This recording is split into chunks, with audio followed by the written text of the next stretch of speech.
Hello, welcome to White Birch Tarot. This reading is for the autumn equinox, which is occurring here in the States. This is Saturday night, the 23rd, and it's kind of moving into, the sun's moving into Libra.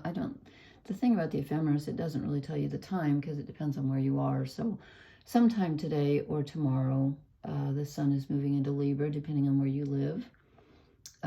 So we begin autumn in the northern hemisphere and spring in the southern hemisphere. Apologize for my voice. I'm all croaky because we had rain today and stirred up something. So I pulled the cards to save time, and I shouldn't look at them first because then I look at them, I go, what? I can't think about them or I get all mixed up. So I will just start. I didn't choose a quote tonight. I just want to, let me talk about the astrology though for just a moment, because it's very interesting that the sun right now is going into Libra, which here, as I said, is the autumn equinox in the northern hemisphere. Libra is a cardinal sign, so it's the beginning of a new season, so it's bringing in new energy.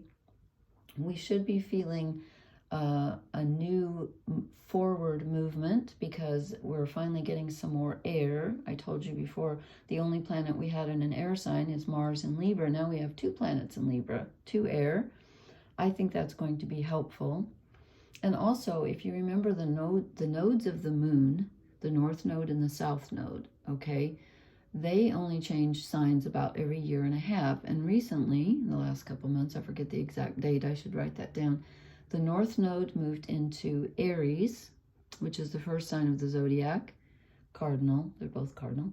The south node, when I say both, I mean Aries and Libra. The south node moved into Libra. So what does that mean? The north node is where we're headed. The south node is kind of what we're disentangling ourselves from, but it doesn't mean it's not important. So Aries is your personal energy, your personal needs. Who am I? Where do I want to go? What do I want to do for myself right now? And Libra represents others. It's how do we interact with others and our relationships. And so I would expect that with the South Node in Libra, that we will be either letting go of some relationships which no longer serve us, or B, renegotiating, because Libra is all about balance and harmony. We could be renegotiating relationships that we don't want to or can't let go of, but we have to perhaps set new boundaries, or we have to come to a compromise with people.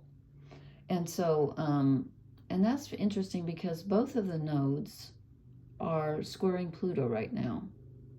Pluto is at the tail end of Capricorn, which is also a cardinal sign because it begins winter, and the nodes are toward the ends of Aries and Libra because they're the only things that, okay, all the planets sometimes go retrograde.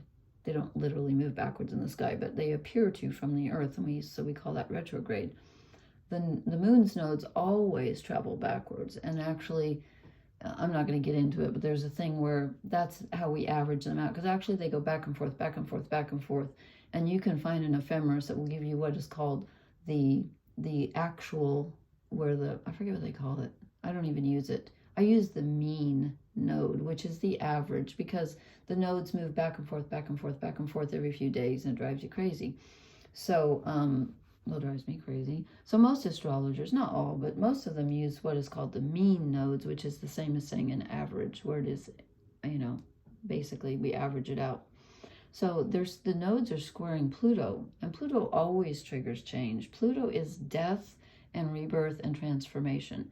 So there's something about ourselves, our desires and needs, and how we relate to others' desires and needs, and our relationships, something about that is going to transform with this squaring of Pluto in Capricorn. And then I think in a few days, I think Mars and Mercury both, and the Sun, all cross the South Node because they're all in Libra now. Wait, Mercury's not in Libra yet, but it's going in. I should have looked, sorry. Mars and the Sun are in Libra, and I think Mercury goes in a few days. And so we're getting more air energy, more movement. And let me start the reading because I'm going to do the overall energy card last. But so the first card we get is the Three of Swords. Here comes some air energy. Swords are air. This is communication. And again, I don't feel like this is as bad as it normally is. The Three of Swords is kind of a nasty card of triangulation, but I think this time it's healing. It's maybe having painful words with someone that are necessary in order to rectify a situation that hasn't been working, because they could either be killing this man, or they could be lancing a boil or a wound that he has to let the poison out. And I feel like right now, that's what's happening. Things that are not working in relationships are going to come to the surface, and you get a chance to deal with them. And with the North Node in Aries, you're going to want to stick up for yourself, which is good. But just remember to be kind to others while you do so. I know you will. And then we get the Wheel of Fortune, which is, which makes sense, because this is a very important changing of the seasons, because with the North Node in Libra, the sun moving into Libra is very important, both this year and next year. So this is a very important autumn equinox, or spring equinox if you're in the southern hemisphere. So something is going to change. You're going to feel forward movement with this sun moving into Libra now. I think you're going to find the next week or so to be much more busy, and things are going to move more quickly than they have been. Finally, we're out of some of that stagnation energy we've been in. And then I draw the Emperor, which is interesting because I always think of him as Aries energy, although he's kind of, well, he's just the divine masculine energy. I think of him as Aries, but he's got the thunderbolt, so he could be Jupiter. Some people think he's Taurus. I think Taurus is a feminine sign, so I'd say he's more Aries. But here comes some good, strong, forward-moving, masculine energy where you make decisions and you take steps and you say, I'm going to go for it. And who's right next to him? His counterpart, the Empress. She's more of Taurus energy. And we have a lot of planets in Earth signs right now, including, let's say, Uranus and Jupiter are both in Taurus. So we have a lot of Taurus energy. So this is good because it means that when we do act, we can get something done. This is really good for getting things done, for birthing things because she's pregnant, but also for growing things. She's got the harvest in her arm. This is a very good time to be, I just noticed the swirls in the clouds remind me of that Van Gogh painting that I love, which is called, The Starry Night. Anyway, so we've got some really good manifesting energy here. I think you're going to feel a real change with this, because then we get the Magician. So we get four major arcana in a row. We get the Magician. So now we get to manifest. And again, with the North Node in Aries, you get to think about, what do I want? What do I want to do with my time? And, as the sun is just leaving Virgo, Virgo's all about planning and, step by step. So you may have been thinking about that, but now it's time to put it into action. And again, with the sun in Libra, it's usually more about others, because Libra is about balance and harmony. But with the North Node in Libra, I think this time, the South Node is in Libra, not the North Node. Getting mixed up here. But I think with the South Node in Libra, that gives Libra more energy right now. And it's kind of connecting Aries and Libra, or yourself and others. So I think you really have what you need. We really have what we need to manifest right now. Good time to take steps, finally. I know for a while we were kind of on hold with everything. We still have all the outer planets are retrograde, all of them. And all the personal planets are in forward motion right now. So it's you, and that's interesting, because it might make you feel like you really want to move ahead. And I think you're going to be able to. You may kind of have this icky gut feeling that the rest of the world isn't in tune with you, or like you're fighting against the world because everything else is in retrograde. But you're going to be able to. And here's the Page of Pentacles. Here's our first step. Here's the planting of the, just the seedlings coming up. It might be slow at first, but I think it's going to pick up. I really do. I think we're in for some, and again, it's up to you. You got to take the steps. You've got to do the planting and the hoeing and the, weeding and all that. You've got to do that. And then we get the Seven of Cups, which can be, all these cards have positive and negative connotations. And the Seven of Cups is the dream card, the fantasy card. And normally I would say, watch out, you don't want to be putting all your energy up in the sky. But since we have so much manifesting energy, this is kind of giving us permission with Neptune in Pisces, and who else is in Pisces? Saturn is in Pisces too. I think we might be able to actually dream and then manifest something that we are dreaming. So go ahead and ask yourself what you really want. Like in your, dream big, but you got to act. You got to act on it. And remember, this is a general reading, so this is for everyone. It might not resonate for everyone. And then we get the Ten of Pentacles, but it's in reverse, which is interesting. Because the Ten of Pentacles is having everything you need. He's got the family and the money and the land and, everything he wants and stability, but it's in the reverse. So you might be feeling with all these retrogrades and after we've been stuck so long, you might be feeling like you don't have what you want right now. And you might be feeling a little bit of instability because things are changing, but they're changing for the better. They really are.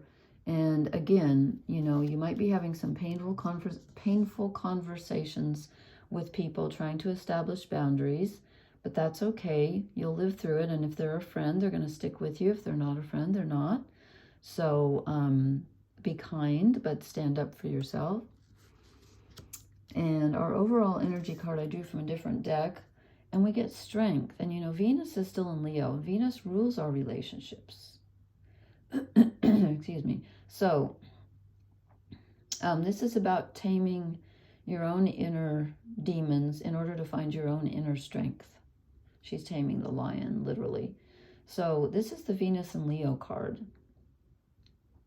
And, you can do it. You might not be feeling strong because we've had a lot of really difficult energy lately,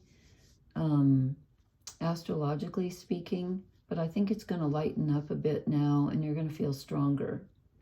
Let me pull a couple of fairy oracle cards just to see. I think someone's trying to reach me on the phone here. They're going to have to wait. We get the Maiden. That's interesting. We get the Maiden, and she is all about birthing something new and innocence. And I want to read from the book because they put it better than I do. I'm going to draw another one too, but I want to see what they say about her. First love, wonder, endless possibilities. Okay, great. The Maiden lives in the place where everything is possible. Love and romance are her lifeblood, and where she walks in fairy, romance blossoms and love flowers in her wake. Okay, so this is telling us that we need to not feel cynical or anything about relationships. If we're having some trouble, try to remember maybe how the relationship felt when it was new, and how when you first became best friends with your friend, and like keep it new feeling. These two came out together. I was only going to draw one, but the Lady of Leprechauns, I'm not real familiar with her, so let me look her up too. The Lady of Leprechauns. I'm getting a lot of feminine energy here.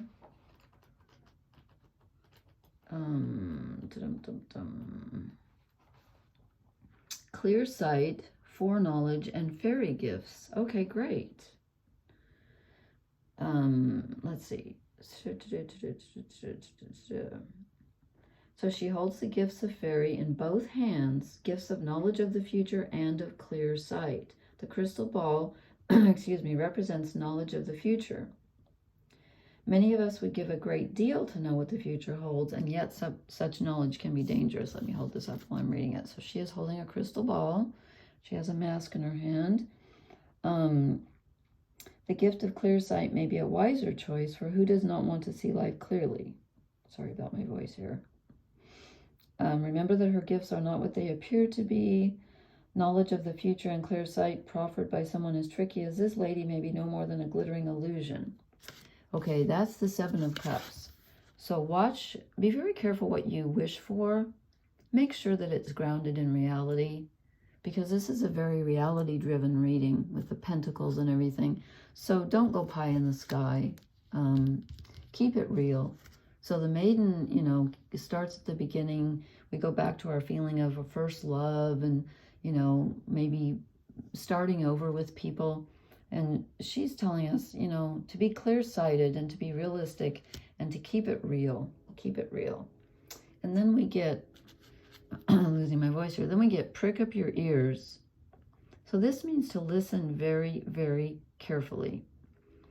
And this doesn't necessarily mean that someone is out to get you or that someone's lying about you or whatever. It just means keep your boundaries and be very, very careful, because when we get the Three of Swords, there's always that possibility that, you know, there's a three-way conversation and it gets mixed up and someone's not telling the truth or whatever. So be very careful about that. Since we get this is always a warning. It's not telling you necessarily that anything bad is happening. It's just telling you to be careful. Okay? But overall, it looks like a really fruitful beginning of the fall season. I think things are going to change with this Wheel of Fortune. And it looks like we have manifesting power, and that's great. But as I said, just be careful and don't, you know, I mean, dream big, yeah, but keep it real too. Like, you know, if you're good at something, go for it. But if it's something you've maybe never done, or, you know, people or your friends are saying, I don't know about that, you might want to listen. You might want to listen. So I hope this has been helpful. I will try to post again when I'm not so croaky. Let's see, the moon is in Capricorn tonight, and then I believe it moves into Aquarius in the early morning hours. So if that matters to anybody, if anybody has moon in Capricorn, it's just leaving there. It was there for a day and a half or so. I will post again in a few days because we got so much going on in the sky. So blessings. Please hit the like, share, and subscribe buttons. I love your comments, and I will talk to you later. Good night.